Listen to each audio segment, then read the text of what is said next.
नमस्कार, बहुत स्वागत है आपका। एनडीटीवी मध्य प्रदेश छत्तीसगढ़ देख रहे हैं आप। आपके साथ मैं हूं आसिफ शेख।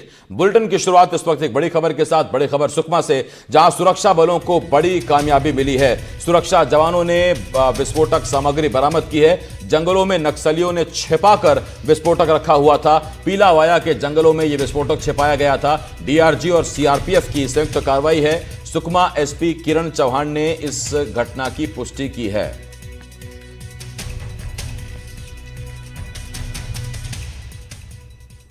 छत्तीसगढ़ में नक्सलियों के खिलाफ बारिश में भी ऑपरेशन तेजी से करने की तैयारी सुरक्षा बलों ने कर ली है। इसके लिए सुरक्षा बल के जवानों को खास ट्रेनिंग दी गई है। इधर नक्सली भी अपनी मौजूदगी दर्ज कराने छुटपुट घटनाओं को अंजाम दे रहे हैं। ये रिपोर्ट देखिए।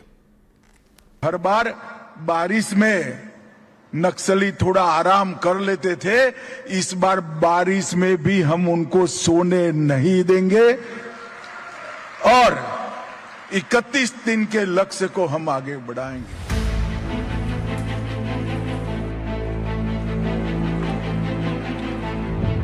केंद्रीय गृह मंत्री अमित शाह ने नक्सल समस्या के समाधान के लिए टारगेट तय कर दिया है। बारिश के दिनों में ऑपरेशन जारी रखने का ऐलान भी कर दिया है।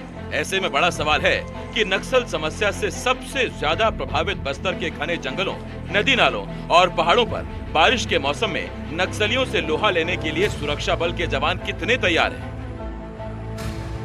इरादा भी काफ़ी मजबूत और मनोबल भी काफ़ी अभी ऊंचा है। उसी हिसाब से आने वाला मानसून की अवधि में भी सुरक्षा बल द्वारा लगातार अंदरूनी इलाका में और सीमावर्ती इलाका में सिक्योरिटी फोर्सेस के माध्यम से DRG, STF, Bastar fighter, cobra, CRPF, BSF, ITBP या अन्य तमाम सुरक्षा बल द्वारा एक कोऑर्डिनेटेड अप्रोच के तहत कार्रवाई करेंगे ताकि मानसून के पीरियड में भी हमें काफ़ी उल्लेखनीय सफलता प्राप्त हो सकता है। और जो अभी तक माओवादी के खिलाफ जो हम दवा बनाकर रखा, उस दवा को और भी बरकरार कर रख सकते हैं और आने वाला बहुत जल्दी नक्सल समस्या को इस इलाके से खात्मा करने की दिशा में हम और मजबूती से काम कर सकते हैं।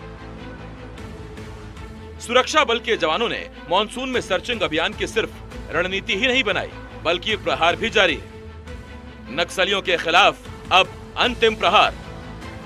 7 जुलाई को बीजापुर नेशनल पार्क इलाके में पीएलजीए बटालियन नंबर 1 की कंपनी 2 के डिप्टी कमांडर सोढ़ी कन्ना को मुठभेड़ में ढेर कर दिया गया। सोढ़ी कन्ना को हिड़मा का करीबी माना जाता था। 9 जुलाई को सुकमा में माओवादी संगठन के आरपीसी अध्यक्ष सोढ़ी गंगा को गिरफ्तार किया गया। सोढ़ी गंगा एएसपी आकाश राव गिरपुंज को आईईडी ब्लास्ट कर मारने का आरोपी है। 8 से 11 जुलाई के बीच नारायणपुर के अबूझमाड़ में सक्रिय 40 से अधिक नक्सलियों ने समर्पण किया। सुरक्षा बलों के ऑपरेशन के कारण बड़े माओवादी नेताओं की संख्या लगातार घट रही है। 45 के आसपास संख्या हुआ करते थे, लेकिन अलग अलग अवधि में जो नक्सल विरोधी अभियान की मुठभेड़ के दौरान अनेक सेंट्रल कमेटी और पुलिस ब्यूरो मेंबर्स के डेड बॉडी रिकवर किए गए थे और कई माओवादी जो सीनियर लीडर्स का गिरफ्तारी भी हुआ और कई लोग संगठन छोड़कर सरेंडर भी किया। इस प्रकार उनकी संख्या सिमटते सिमटते अभी वर्तमान में सिर्फ 3-4 पुलिस ब्यूरो मेंबर और 8-9 सेंट्रल कमेटी मेंबर, इस प्रकार का उनके टॉप लीडरशिप का संख्या 12-14 की संख्या में सिमट गए थे। और उनके बारे में भी अभी लगातार आज सूचना एकत्रित करके सुरक्षा बल द्वारा फोकस्ड ऑपरेशन संचालित की जा रही है और हमें पूरा विश्वास है आने वाला बहुत जल्दी जो माओवादी के सभी प्रकार का जो कैडर्स है, यदि टॉप लीडरशिप से लेकर जो मिडिल लेवल और जो नीचे उनका बेस कैडर्स, सबके खिलाफ हम प्रभावी रूप से कार्रवाई कर सकते हैं। उनके पास अभी मात्र एक ही विकल्प है, हिंसा त्याग करके आत्मसमर्पण करें।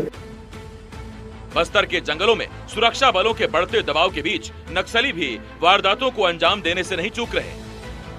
8 जुलाई को बीजापुर के दीमापुर मुरदंडा मार्ग पर गश्त पर निकले जवानों को आईईडी ब्लास्ट कर निशाना बनाया गया। नक्सलियों के इस हमले में सीआरपीएफ के 2 जवान घायल हुए। बीजापुर में पेरमपल्ली गांव में नक्सलियों ने 2 जुलाई को ग्रामीण कवासी हुंगा की हत्या कर दी। 2 जुलाई को ही बीजापुर के पेगड़ापल्ली में नक्सलियों की आईईडी की चपेट में आने से ग्रामीण विशाल गोटे घायल हो गया। 15 जून से 10 जुलाई 2025 के बीच 5 से ज्यादा ग्रामीणों की हत्या नक्सलियों ने बस्तर में की। मानसून में भी माओवादियों पर प्रहार जारी है।